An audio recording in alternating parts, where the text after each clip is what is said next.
What's up, everybody? It's your boy Legacy back again with another video here today for you guys. We have so much to talk about, but before I get into it, I am playing on Showdown, and I'm bringing you some sniper gameplay. I go off. I think I dropped 40-50 kills with a sniper. I should be in phase. Just saying, I should be in phase. No, I'm just kidding, you guys. So let's get into it, you guys. We're going to be talking about roster changes. A lot of things went down this past week, but the most important change that is coming is Optic announcing their fourth. Optic Gaming announcing their fourth tonight. What does that mean? Nadeshot did take a break. He says he's not retiring, but he says he's stepping back. He's going to do other things, pursue other things he wants to do, because he feels like he's holding Optic Gaming behind. I'm going to give my opinion. I respect him as a player, and I respect his decision, and we all need to. So talking trash to him and talking bad about him is not the way, because you would want someone to respect the decision that you've made.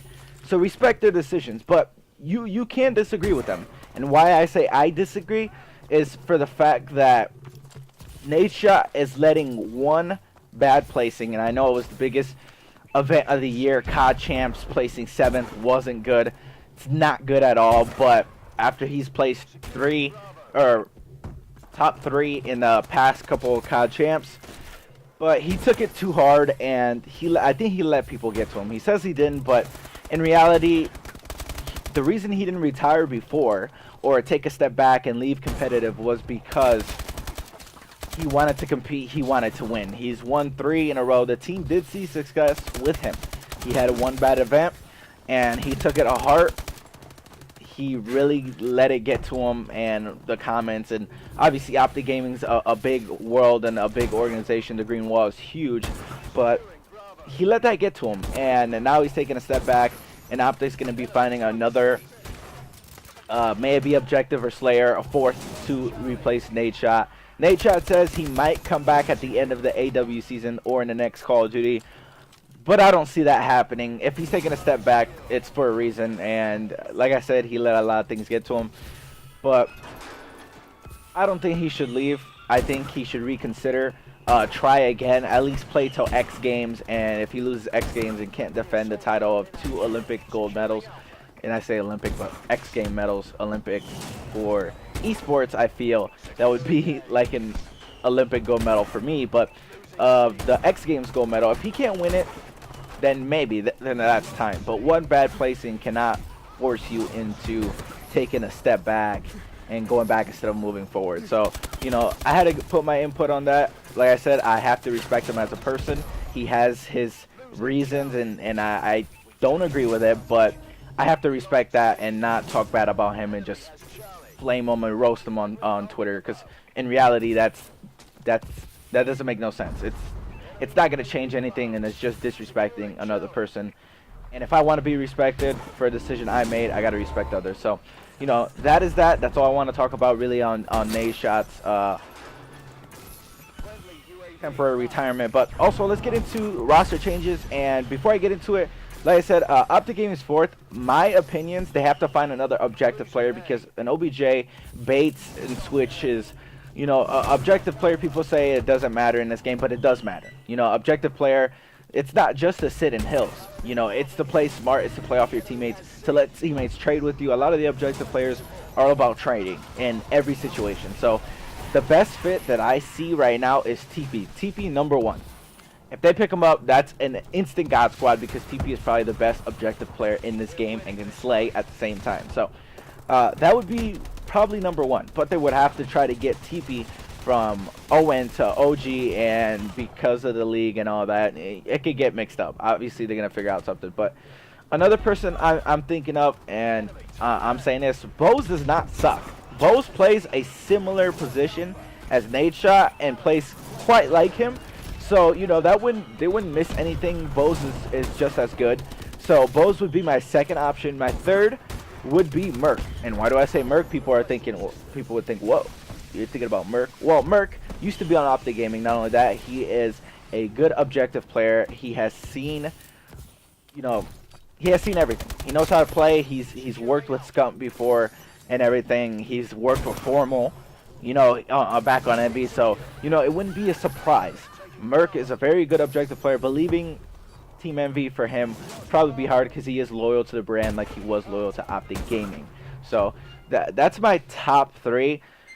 Like I said, it can't be another Slayer. And why do I say that? Because the Slayer won't bait and switch. They want to play for kills. They want to cover the hill. Someone has to sit in the hill and bait and switch for their teammates. And, you know, objective player is still important in this game. I don't care who says what on Twitter. It needs to be another objective-based player or a support player. Anything like that would work because you already have the 3 top Slayers on the team. People are saying Clayster would be a good fit, but he's an AR. Just like Formal plays an AR. It won't work. You can't have too many ARs on the team. So it has to be an objective player. Like I said, Replays would be another one, but I don't see him leaving Denial. But you never know. Nobody can turn down a Optic offer. Who knows? I'm an objective player. You might see Optic Legacy. Just keeping my hopes up, you know what I'm saying? I'm that good. I could be put in that position. Nate Shot, I could play for you. No, I'm just kidding. I'm with Corvus, and I'm happy where I'm at.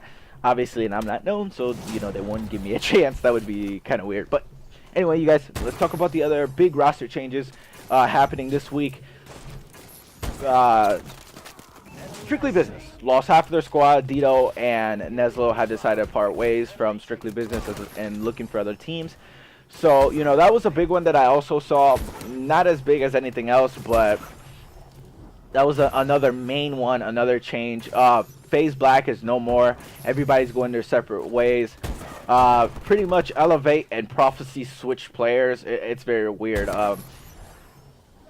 Ricky went to Elevate, so who got oh, sorry you guys, there's just so many little switches here and there, but Spacey went to Prof, and Mochilla's on there, and I haven't seen the rest of the team. They're still trying to figure out. I've seen Apathy play with Prof, so we're just seeing what's gonna go on in the next week. Teams should be for sure getting a little bit more shape and form and a little set roster here. So since the time to lock down rosters is soon, we should be seeing permanent rosters very soon, you guys. But teams that I don't think are staying together, Team Envy, I don't see them staying together. They have to make a change. I don't know who it is. They traded with Denial, and Denial ended up winning COD Champs, so that has to sting a little bit. Envy's going to want to have a stacked roster, so we'll see where that's going from there. ON, like I said, if TP goes, I don't know what's going to happen. Bose could go back to ON, you know. Who knows? Those are big changes that are waiting to happen. Like I said, when the 4th is announced tonight, we will see. Once the 4th is announced, many roster changes. I think Denial is going to stay together.